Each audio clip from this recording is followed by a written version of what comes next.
പൗലോസ് അപ്പോസ്തലൻ തിമോത്തിയോസിന് എഴുതിയ 1-ാം ലേഖനം 6-ാം അധ്യായം 7-ാമത്തെ വചനത്തിൽ ദൈവം നമ്മോട് ഇങ്ങനെയാണ് സംസാരിക്കുന്നത്. നാം ലോകത്തിലേക്കൊന്നും കൊണ്ടുവന്നിട്ടില്ല,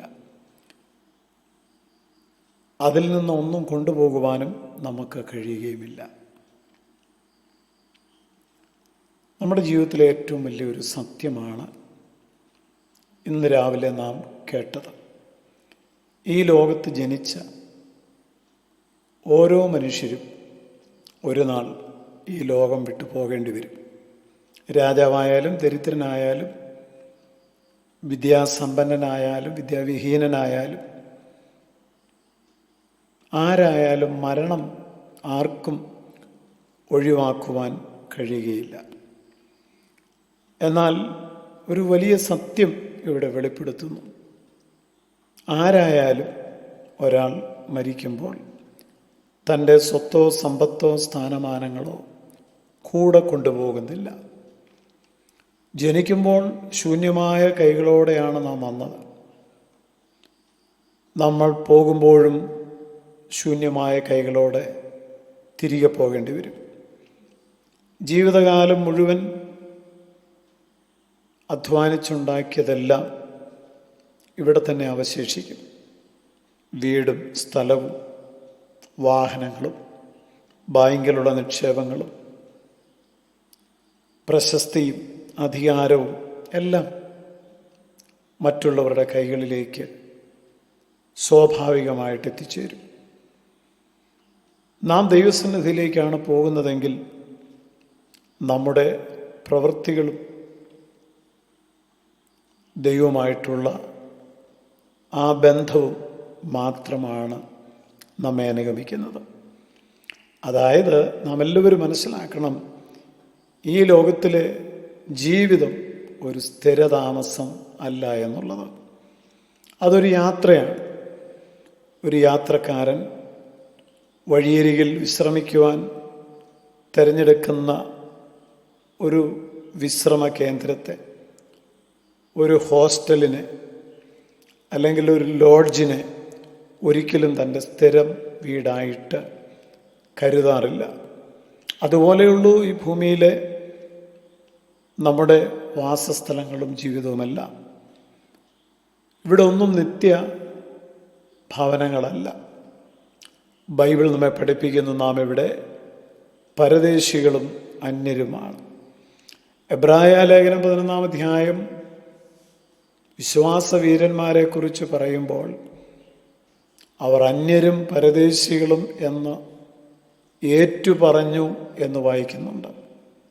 അവർ ഭൂമിയിൽ സ്ഥിരതാമസം അന്വേഷിച്ചില്ല. ദൈവം ഒരുക്കിയ സ്വർഗീയ നഗരത്തെയാണ് അവർ പ്രത്യാശയോടെ കാത്തിരുന്നത്. ഇന്ന് മനുഷ്യർ ഈ ഭൂമിയെ ശാശ്വതമെന്ന് കരുതിക്കൊണ്ട് ജീവിക്കുന്നു. പകലും രാത്രിയും രാപ്പകലില്ലാതെ സമ്പാദിക്കുവാൻ വേണ്ടി ഓടുന്നു. എന്നാൽ എപ്പോഴെങ്കിലും ഒരിക്കലെങ്കിലും ചിന്തിച്ചിട്ടുണ്ടോ, ഇന്ന് നമ്മുടേതെന്ന് പറയുന്നതെല്ലാം നാളെ മറ്റൊരാളുടേതായി തീരും. ഒരു നിമിഷം കൊണ്ട് ജീവിതം അവസാനിപ്പിക്കേണ്ടി വരും. യേശുക്രിസ്തു ധനികനായ ഒരു മനുഷ്യനെക്കുറിച്ച് പറഞ്ഞ ഉപമയിൽ, ഇന്ന് നിന്റെ പ്രാണനെ ഞാൻ നിന്നോട് തിരികെ ചോദിക്കും, പിന്നെ നീ ഒരുക്കി വച്ചിരിക്കുന്നത് ആർക്കായിരിക്കും എന്ന് ചോദിക്കുന്നുണ്ട്. എത്ര വലിയ മുന്നറിയിപ്പാണിത്! ദൈവത്തെ മറന്ന് സമ്പത്തിൽ മാത്രം ആശ്രയിക്കുന്ന ഏതൊരുവൻ്റെയും ജീവിതം അവസാനം ശൂന്യമായ അവസ്ഥയിലാണ്. അതുകൊണ്ട് യേശു പറഞ്ഞു, നിങ്ങളുടെ പേര് സ്വർഗത്തിൽ ജീവപുസ്തകത്തിൽ എഴുതപ്പെട്ടിരിക്കുന്നുവെന്ന് ഉറപ്പാക്കണം, അതിൽ സന്തോഷിക്കണം. ഫിലിപ്പിയർ 2:3-20 നമ്മുടെ പൗരത്വം സ്വർഗത്തിലാകും. ഒരു രാജ്യത്തിൻ്റെ പൗരൻ ആ രാജ്യത്തിൻ്റെ നിയമങ്ങൾ അനുസരിച്ച് ജീവിക്കുന്നത് പോലെ സ്വർഗീയ പൗരന്മാരായ നാം വീണ്ടും ജനനം വഴി സ്വർഗീയ പൗരന്മാരായ നാം ദൈവരാജ്യത്തിൻ്റെ മൂല്യങ്ങൾ അനുസരിച്ച് ജീവിക്കേണ്ടവരാണ്. വിശുദ്ധിയും സ്നേഹവും വിനയവും വിശ്വസ്തതയും ദൈവഭയവുമെല്ലാം സ്വർഗീയ പൗരന്മാരെന്ന നിലയിൽ നമ്മുടെ ജീവിതത്തിൻ്റെ അടയാളമാകണം. ഇന്ന് പലരും വലിയ വലിയ പ്രോജക്റ്റുകൾ പ്ലാൻ ചെയ്യും. ഭൂമിയിലെ അല്പകാലം മാത്രമുള്ള താമസത്തിനു വേണ്ടി അവൻ പ്രയത്നിക്കുന്നു. എന്നാൽ എത്ര പേർ നിത്യതയുടെ വെളിച്ചത്തിൽ ജീവിക്കുവാൻ പദ്ധതിയിട്ടവരാണ്? യേശു പറഞ്ഞു, ഭൂമിയിലല്ല സ്വർഗത്തിൽ തന്നെ നിങ്ങളുടെ നിക്ഷേപം സ്വരൂപിക്കുവിൻ. എല്ലാ സുഖങ്ങളും ദുഃഖങ്ങളും എല്ലാ പരാജയങ്ങളും വിജയങ്ങളും താൽക്കാലികമാണ്. എന്നാൽ ദൈവത്തോടൊപ്പമുള്ള ഹാനോക്ക് ദൈവത്തോട് കൂടെ നടന്നു, ദൈവം അവനെ എടുത്തു എന്ന് വായിക്കുന്നത് പോലെ അതാണ് ശാശ്വതമായ ജീവിതം. അതുകൊണ്ട് കാണുന്നതെല്ലാം താൽക്കാലികം, കാണാത്തത് നിത്യം. ഒരു നാൾ നമ്മുടെ യാത്ര അവസാനിക്കും. അന്ന് നമ്മുടെ കയ്യിൽ എന്തുണ്ടായിരുന്നു എന്ന് ദൈവം ചോദിക്കത്തില്ല. നമ്മുടെ ഹൃദയത്തിൽ ആരായിരുന്നു എന്നതാണ് നാം പ്രധാനമായും കേൾക്കാൻ പോകുന്ന ചോദ്യം.